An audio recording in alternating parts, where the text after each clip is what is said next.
नमस्कार। आज हम बात करने वाले हैं 12वें जैन तीर्थंकर भगवान वासुपूज्य की, उनके जीवन और उनके गहरे दर्शन के बारे में। तो चलिए बिना देर किए शुरू करते हैं।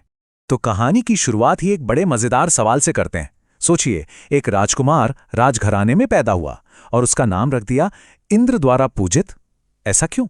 मतलब एक राजकुमार का नाम ऐसा क्यों होगा? नाम का मतलब ही सब कुछ साफ कर देता है। वसु का मतलब है इंद्र और पूज्य मतलब जिसे पूजा जाए। कहा जाता है कि उनके जन्म से भी पहले देवों के राजा इंद्र खुद उनकी माता के पास आए थे और उन्होंने भविष्यवाणी की थी कि ये जो आत्मा जन्म लेने वाली है ये बहुत महान बनेगी। बस इसी दिव्य सम्मान की वजह से उनका नाम पड़ा वासुपूज्य। तो चलिए अब उनके जीवन के पहले अध्याय में चलते हैं। देखते हैं एक ऐसे राजकुमार के जन्म की कहानी जिन्हें जन्म से ही दिव्य सम्मान मिला था। अच्छा, तो कुछ बेसिक बातें जान लेते हैं। उनका जन्म हुआ था बिहार की चंपापुरी नगरी में। पिता थे राजा वासुपूज्य और माता रानी जया देवी। वो महान इक्ष्वाकु वंश से थे और उनका प्रतीक है भैंसा यानी महिष। ये वो बुनियादी जानकारी है जिस पर उनकी पूरी कहानी टिकी हुई है। अब आते हैं उनके जीवन के एक बहुत बड़े, एक निर्णायक मोड़ पर। आखिर ऐसा क्या हुआ कि एक राजकुमार जिसके पास सब कुछ था, सब कुछ, उसने राजपाट छोड़ दिया और वैराग्य का रास्ता चुन लिया। कहते हैं कि बचपन से ही उनका मन सांसारिक सुखों में लगता ही नहीं था।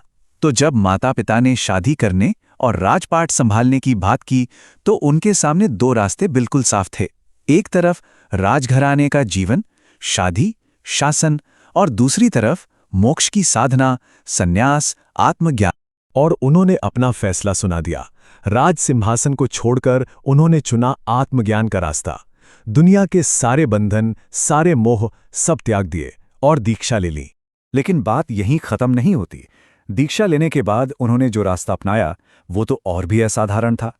उन्होंने बाहरी दुनिया से जैसे नाता ही तोड़ लिया और मौन की शक्ति को, मतलब साइलेंस को, अपनी साधना का आधार बनाया। उनका मानना बिल्कुल साफ था, अगर आत्मा को देखना है, उसे जानना है, तो भीड़ नहीं चाहिए, बाहरी शोर शराबा नहीं चाहिए, मौन चाहिए, अंदर की शांति चाहिए। इसीलिए उन्होंने ना कोई आश्रम बनाया, ना कोई भीड़ जमा की, बस अकेले एकांत में ध्यान करते रहे। और इसी मौन साधना के दौरान एक बड़ा दिलचस्प किस्सा हुआ। एक साधु थे जिन्हें इस बात का बड़ा घमंड था कि वो 20 साल से तपस्या कर रहे हैं। वो उनके पास आए और एक तरह से अपनी वरिष्ठता जताने लगे। तो साधु के घमंड भरे शब्दों के जवाब में भगवान वासुपूज्य ने क्या किया होगा? कुछ भी नहीं।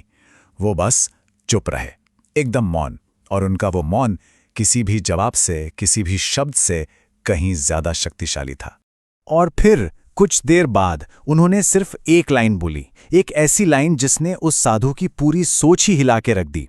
उन्होंने कहा, तप वर्षों से नहीं, अहंकार के खत्म होने से मापा जाता है। बस इतना सुनना था कि उस साधु को अपनी गलती का एहसास हो गया। एक और किस्सा है जो उनकी करुणा को दिखाता है। हुआ ये कि एक राजा एक अपराधी को बड़ी सख्त सजा दे रहा था। तभी वहां से भगवान वासुपूज्य गुजर रहे थे। उन्हें देखकर राजा ने उनसे न्याय के बारे में उनकी राय जाननी चाहिए। और उनका जवाब आज भी उतना ही मायने रखता है। उन्होंने कहा, दंड शरीर को बदलता है, क्षमा आत्मा को। मतलब सजा से सिर्फ शरीर सुधर सकता है, लेकिन माफी में तो आत्मा को बदलने की ताकत होती है। ये करुणा पर आधारित न्याय का एक परफेक्ट उदाहरण है। तो उनकी इस गहरी साधना का नतीजा क्या निकला? नतीजा था ज्ञान की एक शांत क्रांति। एक ऐसी क्रांति जिसने बिना किसी शोर के, बिना किसी हंगामे के समाज में एक बहुत गहरा बदलाव ला दिया।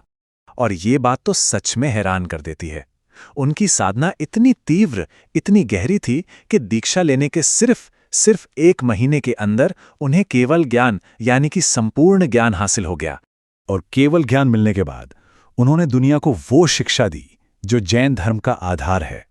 अहिंसा यानी नॉन वायलेंस, सत्य, अपरिग्रह मतलब किसी भी चीज से मोह ना रखना, और इन सब से ऊपर आत्मा का सच्चा ज्ञान। अपने पहले ही उपदेश में उन्होंने एक कमाल की बात कही थी। उन्होंने कहा, मैंने कुछ नया नहीं कहा, मैंने केवल तुम्हें तुम्हारी आत्मा दिखाई है। सोचिए कितना गहरा मतलब है कि वो कोई नई फिलॉसफी नहीं दे रहे, बस हमें आईना दिखा रहे हैं, उस सच का जो हमारे अंदर ही है। और इसीलिए उनके उपदेशों के असर को शांत क्रांति या अ साइलेंट रेवोल्यूशन कहा गया। वजह साफ थी, उन्होंने किसी जोर जबरदस्ती से नहीं, किसी दबाव से नहीं, बल्कि अपने ज्ञान से लोगों के अंदर की हिंसा को शांत किया और उन्हें आत्मज्ञान के रास्ते पर चला दिया। चलिए, अब इस कहानी के आखिरी पड़ाव पर चलते हैं। बात करते हैं उनके मोक्ष की और उस बेशकीमती विरासत की जो वो हम सब के लिए छोड़ गए।